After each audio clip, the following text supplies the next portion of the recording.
அண்ணா வணக்கம். உங்களை பத்தின ஒரு அறிமுகம் கொடுங்க. அண்ணா வணக்கங்க. என் பேர் சக்திவேலுங்க. நான் மொடக்குறிச்சி வந்து நாட்டுக்கோழி பண்ணை வச்சு 26 வருஷமாக வளர்த்திட்டு இருக்கிறேங்க. ஃபஸ்ட்டு வந்து கொஞ்சம் சின்ன லெவலில் பண்ணினேன். இப்போ கொஞ்சம் பெரிய லெவலில் பண்ணிகிட்டு இருக்கிறேங்க. ஓகேங்கண்ணா. ஆனால் இப்போது நீங்கள் 26 வருஷமாக ஒரு கோழி பண்ணை நடத்துறதுங்கிறது வந்து பார்த்தீங்கன்னா அது ரொம்ப பெரிய விஷயங்க. இந்த 26 வருஷத்தில் நீங்கள் இந்த கோழி பண்ணை தொழிலில் நிறைய இழப்புகளும் லாபங்களும் இது பண்ணியிருப்பீங்க. அதில் நீங்கள் சந்திச்ச மிகப்பெரிய லாஸ் இது வந்துட்டு எனக்கு ரொம்ப அடி வாங்குச்சு அப்படின்னாலும் ஒன்று, எனக்கு வந்துட்டு இந்த இடத்துல நல்லா ப்ராஃபிட் கிடைச்சிது அப்படின்னா இதில் ஒரு 2 விஷயம் உங்களால் எக்ஸாம்பிள் ஏதாவது சொல்ல முடியுங்களா? எனக்கு வந்து ஒரு தடவை வந்து ஒரு தேனீரை ஃபீடு கம்ப்ளீட் ஆகி ஒரு கிட்டத்தட்ட ஒரு 1300 கோழி வந்து அவுட் ஆயிடுச்சுங்க. அதில் ஒரு கிட்டத்தட்ட ஒரு 13 லட்ச ரூபாயோட்ட லாஸ் ஆச்சு. அது வந்து நாங்கள் மறக்க முடியாத ஒரு பெரிய ட்ராபேக்கு. அதே இது கோவிட் டைமில் வந்து குஞ்சு வந்து நிறைய வந்து சேல்ஸ் வந்து டிமாண்ட் அதிகமாச்சு. அப்போ எனக்கு வந்து நல்ல ஒரு பெனிஃபிட் கிடைச்சிது. ஓகேங்கண்ணா.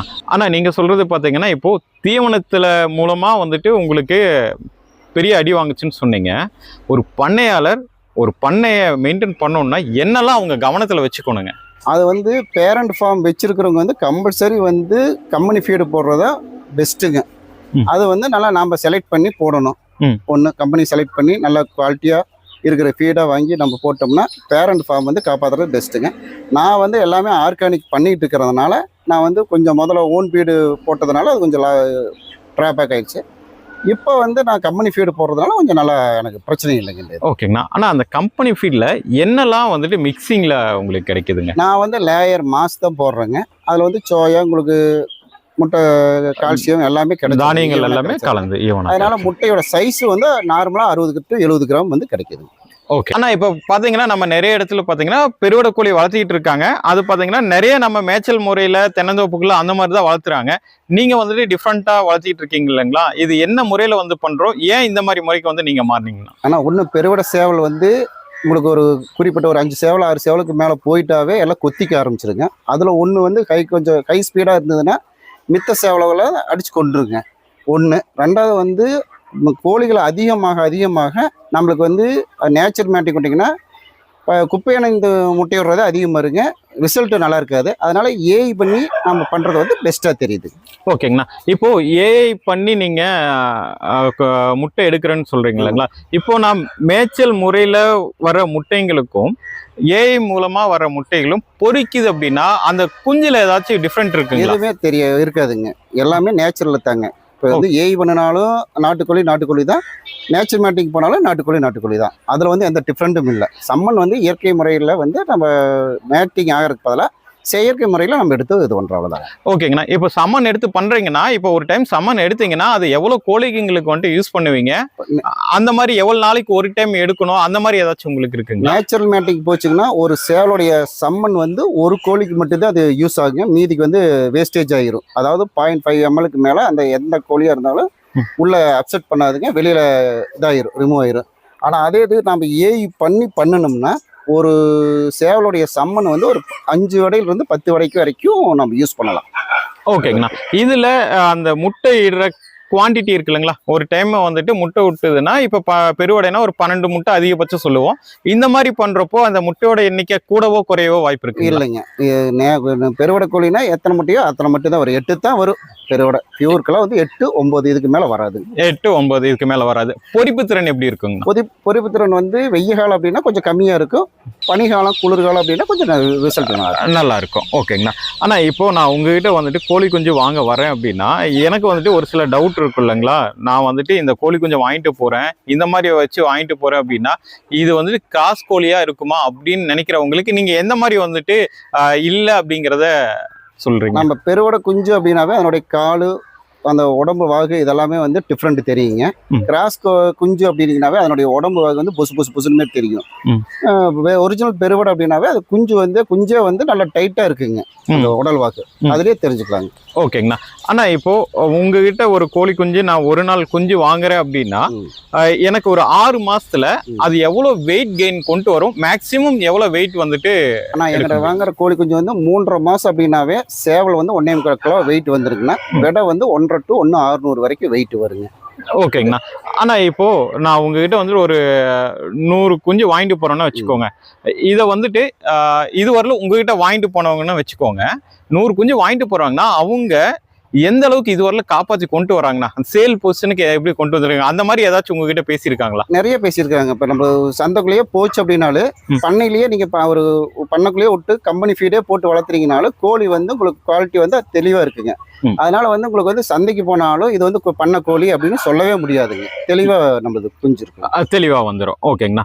இன்குபேட்டர்ல கோழி குஞ்சு வைக்கிறீங்க இல்லைங்கண்ணா, அது பொரிச்ச உடனே நீங்க எந்த மாதிரி வந்துட்டு அந்த குஞ்சுங்களுக்கு ஃபர்ஸ்ட் 30 நாள் இதெல்லாம் பண்ணுங்க, அடுத்து 60 நாள் அந்த மாதிரி ஏதாவது சொன்னீங்கன்னா எந்த மாதிரி தீவன முறையை வந்து ஃபாலோ பண்ண சொல்லுவீங்க? நாங்க வந்து குஞ்சுல வந்து கம்பெனி ஃபீடு குஞ்சு தீனி மட்டும் தான் போட சொல்றோங்க. அது யூஸ் பண்ணுங்க அப்படின்றோம். அதாவது ஆர்கானிக்காக வளர்த்துறேன் நான் வந்து இங்கிலீஷ் மெடிசன் யூஸ் பண்ணாதான் நான் வளர்த்துறேன் அப்படின்னா அவங்களுக்கு உண்டான மாதிரி சித்தா மெடிசன் என்னென்னவோ அதெல்லாம் நாங்கள் சொல்லித்தரோங்க. இல்லை நாங்கள் இங்கிலீஷ் மெடிசன் யூஸ் பண்ணி பண்ணுறோம் அப்படிங்கிறதுக்கு அந்த லிஸ்ட் கொடுத்துட்றாங்க, அவங்க அதுமாரி ஃபாலோ பண்ணிக்கிறாங்க. ஓகேங்கண்ணா. ஆனால் இப்போது நாங்கள் வந்துட்டு இந்த பேரண்ட் ப்ரீடெல்லாம் நார்மலாக தோப்புல விட்டு வளர்த்துறோம்னு வச்சுக்கோங்க. இந்த மெடிசன் இயற்கையாக ஒரு சில இலதலையெல்லாம் அது பொறுக்கிக்கும், பூச்சிப்புழு பொறுக்கிக்கும், கொஞ்சம் அதோட அந்த நோய் எதிர்ப்பு திறன் அதிகமாக இருக்கிற மாதிரி சொல்லுவாங்க. நீங்கள் இந்த கூண்டு முறையில் வளர்த்துறப்போ இதை எப்படி வந்து பாதுகாத்து கொண்டு வரீங்க நோய் எதிர்ப்பு? நாங்கள் வந்துங்க நம்ம நாட்டு மருந்து கடையில் வந்து தூதுளை பொடி, ஆடாதோட பொடி இதெல்லாம் வந்து விற்பனை பண்ணுறாங்க. நம்ம ஃப்ளவர் மில்லில் பார்த்தீங்கன்னா மஞ்சத்தூள், பியூர் மஞ்சத்தூள், அதாவது வந்து இப்போ கம்பெனி ஃபீடு இல்லாத அந்த மஞ்சத்தூள் இல்லாத இங்கே அரைக்கிற மஞ்சத்தூள் இருக்குது, அதெல்லாம் வாங்கி எல்லாம் மிக்ஸ் பண்ணிங்க ஃபீடு நம்ம போடுறதுல மிக்ஸ் பண்ணி கொடுத்துட்றோங்க. வாரத்தில் ஒருக்கா போட்டோம்னா போதும், எந்த விதமான இதுவும் வராதுங்க. உங்ககிட்ட கோழி குஞ்சு வாங்கணும் அப்படின்னா எவ்வளோ குவான்டிட்டி வரல உங்களால் பல்காக கொடுக்க முடியும்? பல்காக வந்து ஒரு 200 வரைக்கும் கொடுக்கலாங்க. இப்போ கொடுத்துட்ருக்குறேன், இப்போ எக்ஸ்டெண்ட் பண்ணிட்டு இருக்கிறேன். கூடி சீக்கிரம் ஒரு 500 600 இதுமாரி கொடுக்கலாங்க. வாரத்தில் 2 தடவை கொடுக்குறாங்க, கொடுக்கலாம். ஓகே. நீங்கள் கோழி குஞ்சு கொடுக்குறீங்க அப்படின்னா ஒரு நாள், 1 மாதம், 2 மாதம் அந்த இதில் என்ன? 1 டே சிக்கு மட்டும் தான் கொடுத்துட்ருக்குறேன். இப்போதைக்கு வந்து டிமாண்டாக இருக்குது. எனக்கு வந்து வர 1 டே சிக்கு எல்லாம் எடுத்துடுறாங்க. ஓகேங்கண்ணா. என்ன ரேட்டுக்கு வந்து கொடுக்குறீங்க? 100 ரூபாய்க்கு கொடுத்துட்ருக்குறேங்க. 1 டே சிக்கு வந்து 100 ரூபாய்க்கு கொடுக்குறீங்க. ஓகே. உங்ககிட்ட ஏதாச்சும் புக்கிங் அந்த மாதிரி ஏதாச்சும் பண்ணணுங்களா? அதெல்லாம் இல்லைங்க. ஃபோன் பண்ணி சொல்லிட்டாங்கன்னா நம்ம சிக்கு இறங்குற போது அன்னைக்கு வாங்க அப்படின்னு சொல்லிடுவேன். அந்த அன்னைக்கு அவங்க வந்து எடுத்துகிட்டு போயிட்டாங்க. ஓகே. ஆனால் இப்போ நீங்கள் கோழி குஞ்சு புக் பண்ணுறாங்க, இல்லை பண்ணுறாங்க, ஆன்லைன்லேயே பண்ணுறாங்க, இல்லை ஃபோன் மூலமாக பண்ணுறாங்க அப்படின்னா நீங்கள் ஏதாச்சும் டிரான்ஸ்போர்ட் பண்ணுவீங்களா? நேரில் வந்து தான்? இல்லைங்க, நாங்கள் நேரில் வந்து வர்றவங்களுக்கு மட்டும்தான் கொடுத்துட்ருக்குறேங்க. இது வரைக்கும் டிரான்ஸ்போர்ட் பண்ணலை, அந்த ஐடியாவும் இல்லை. ஏன்னா நேரில் வந்தாங்கன்னா தான் அவங்க சிக்கை பார்த்து எடுக்கிறதுக்கு நல்லாயிருக்கும். சரிங்கண்ணா. ஓகே. ஆனால் நான் உங்ககிட்ட பேசிக்கிட்டு இருந்தப்போ உங்களோட எக்ஸ்பீரியன்ஸ் வந்துட்டு ரொம்ப ஹெவியாக இருந்தது. இந்த பெருவடை, சிறுவடை, எடவெட்டு இதெல்லாம் நிறைய இருக்கு இல்லைங்களா? எந்த கோழி வளர்த்துனா ஒரு பண்ணையாளராக அவங்களுக்கு லாபம் கொஞ்சம் அவங்களுக்கு அதிகமாக இருக்கும்? நம்ம ஏரியா இந்த கொங்கு பெல்ட் ஏரியாவுக்கு எந்த கோழி வந்து நீங்கள் ப்ரிஃபர் பண்ணுவீங்க? ஆனால் பெருவடை கோழியாக வளர்த்துனாங்கன்னா அவங்களுக்கு வந்து வெயிட் வந்து சீக்கிரம் அதிகம் வரும். அவங்க சேல்ஸ் பண்ணுறதுக்கு வந்து ஒரு கெயின் பார்க்குறதுக்கு நல்லாயிருக்கும். சிறுவடை அப்படிங்கிறது வந்து அது வந்து முட்டைக்கு வந்து நல்லாயிருக்கும். முட்டை அதிகம் வரும். ஒரு சித்துவடை வந்து பார்த்திங்கன்னா குறைஞ்ச வச்சா 10 முட்டை 5 முட்டையை விட அது வந்து சேல்ஸ் பண்ணுறவங்களுக்கு அது ஓகேங்க. அதே வந்து இப்போ சோனாலி இதெல்லாம் வந்துருக்குதுன்னா அது முட்டைக்கு மட்டும்தான் யூஸ் பண்ண முடியுங்க. ஓகே. கறிக்கு அப்படின்னா பெருவடை கோழி மட்டும் தான். பெருவடை கோழி தான். பெருவடை கோழி கொஞ்சம் எடுத்துட்டு போய் இவ்வளவு நாள்ல வித்தா லாபம் உங்களுக்கு நல்லா கிடைக்கும் அப்படின்னா உங்ககிட்ட வானதுல இருந்து எவ்வளவு நாளுக்குள்ள அவங்க சேல் பண்ணணும்னு நினைக்கிறீங்க? 3.5 மாசத்துல அவங்க சேல்ஸ் கொண்டுட்டு போயிடணும். 3.5 மாசத்துல அவங்க சேல் கொண்டு போயிடணும். அதிகபட்ச வெயிட்டுங்கண்ணா? அதிகபட்சம் வந்து 5 கிலோ வரைக்கும் வந்திருக்குது. இல்லைங்க, 3.5 மாசத்துல இந்த வெயிட்டுக்குள்ள 1.25 கிலோ, 1.25 கிலோ வந்துச்சுன்னா நீங்க வித்துட்டீங்கன்னா லாபம் கொஞ்சம் உங்களுக்கு நல்லா இருக்கும் அப்படிங்கிறீங்க. ஓகே. ஓகேங்கண்ணா. ஆனா இப்போ ஒரு பண்ணையாளருக்கு வந்துட்டு ரொட்டீனா உங்ககிட்டே சிக் எடுத்து அவங்க கொடுத்துக்கிட்டே இருக்காங்க அப்படின்னா அவங்களுக்கு கண்டினியூவா நீங்க சப்போர்ட் பண்ணுவீங்களா? நாங்க இது வரைக்கும் எங்கிட்ட இருக்கிற பார்ட்டி எல்லாமே லாங் டைம் கஸ்டமர் தான்.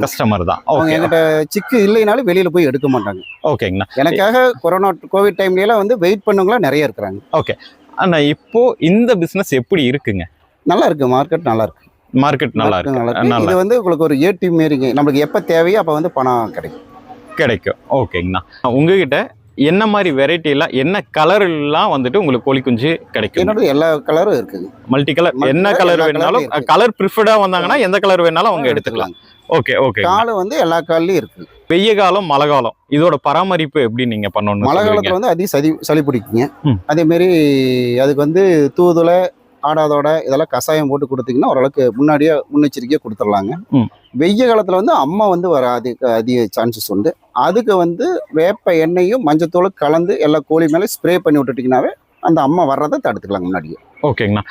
இப்போ ஒரு சளி பிடிச்சிருச்சுன்னா அதுக்கு எந்த மாதிரி ட்ரீட்மெண்ட் பண்ணா அதை காப்பாத்திரலாம்னு நீங்க? அதுக்கு இந்த கஷாயமே உங்களுக்கு வந்து காப்பாற்றலாங்க. அதே போதும். இது வந்து உங்களுக்கு வந்து கிட்டத்தட்ட மூலிகை வந்து ஒரு 10-11 மூலிகை நாங்கள் சொல்கிறோங்க. அந்த மூலிகையெல்லாம் போட்டு காய்ச்சிங்க, தண்ணியில் கொடுக்குறனால கொடுத்துடலாங்க. நிப்பிள் டைப்பு இதுமாரி இருக்குதுன்னா தண்ணியில் கொடுத்துடலாங்க.